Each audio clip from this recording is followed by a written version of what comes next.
aujourd'hui, on va parler d'un sujet qui a un impact direct sur ton installation de chauffage, que ce soit une petite ou une grande.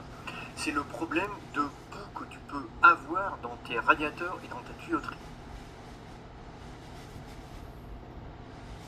Alors le nom de boue qui fait partie du jargon du chauffagiste n'a rien à voir avec de la terre mélangée avec de l'eau. Non, c'est plus de la limaille de fer, tu as de la rouille, tu as du tartre, du calcaire, enfin tout ça, voilà, tout ça mélangé, ça forme une pâte visqueuse qui a une couleur marron quand tu vas rincer ton installation. Alors qu'est-ce qu'on va faire pour se dépatouiller de ce problème? Eh bien on va faire un désembouage. Alors quand est-ce que tu vas vraiment t'intéresser au désembouage? C'est quand tu vas changer de chaudière. Pourquoi? Parce que ton chauffagiste va te dire, écoutez, moi je veux bien changer votre chaudière, mais il faut que je fasse un désembouage. Pourquoi? Parce que si je vous mets une chaudière neuve avec une installation encrassée, votre chaudière, en 2 coups de cuillère à peau, elle va s'encrasser aussi et ça risque de la détériorer. Et il a raison. Surtout si tu changes de chaudière, autant repartir sur du propre. Donc c'est vrai que le nettoyage de ton installation va te permettre de repartir sur quelque chose, sur une base saine, qui va avoir vraiment un impact sur ta consommation d'énergie, puisque là tu vas repartir vraiment au propre avec une chaudière neuve et une installation bien nettoyée. Après tu vas avoir vraiment un meilleur confort de chauffe et voilà, avec un désembouage de ton installation, vraiment une durée de vie supplémentaire pour ta chaudière et tous les appareils en général. Donc on a vu qu'on faisait un désembouage au moment de changer la chaudière, mais est-ce qu'on va attendre vraiment de changer d'appareil de chauffe pour faire un désembouage? Eh bien non. En fait, en moyenne, tu dois désembouer ton installation tous les 5 ans. Donc pour regarder vraiment si ton installation est encrassée, eh bien tu vas dévisser un de tes petits purgeurs sur un de tes radiateurs et tu vas regarder la couleur de l'eau.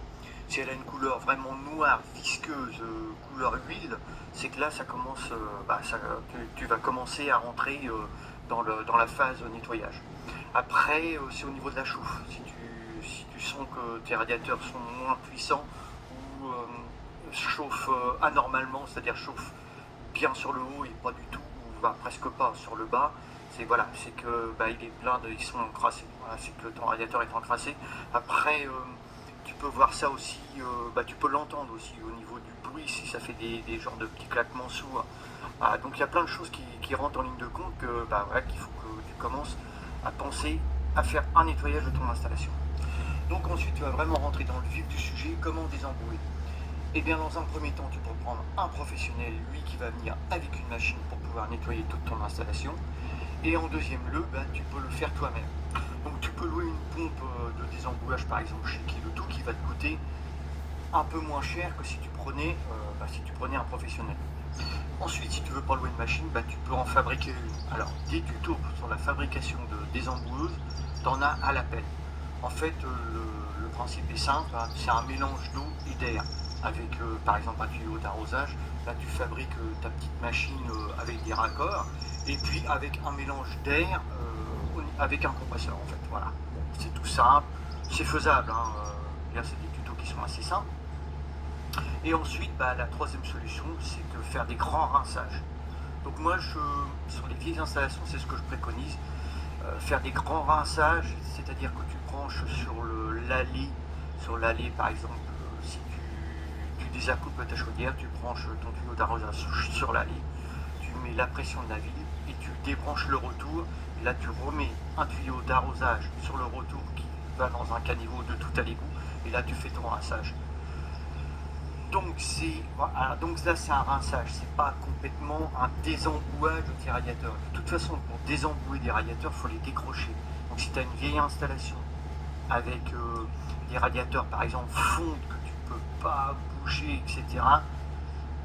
Moi je te dis, ne va pas te casser la tête, fais déjà un grand rinçage et vois après ce que ça donne. De toute façon, une désemboueuse, une pompe de désembouage sur une vieille installation avec des radiateurs fonte, il y a un moment, ça va boucher. Il suffit que tu tombes dans un coude vraiment fermé et que la pompe pousse et que ça te crée un bouchon, vraiment toute la boue s'accumule vraiment dans ton coude, là c'est mort, là tu es obligé de tout couper.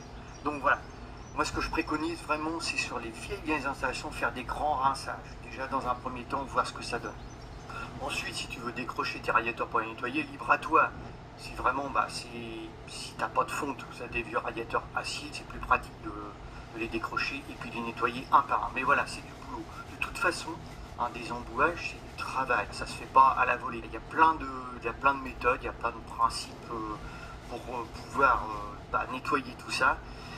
Donc au niveau des tarifs, alors il faut savoir qu'au niveau des tarifs, quand tu prends un professionnel, ça va te coûter entre 200 et 1000 euros.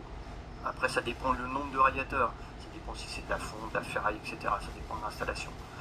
Ensuite, pour louer une désembouche, par exemple chez Kiloutou, tu vas en avoir entre 200 et 300 euros. La journée, attention, c'est la journée. Voilà.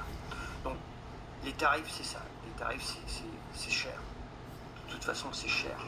Mais si tu veux pas t'embêter, il faut procéder avec soit un professionnel ou une location de désembouage.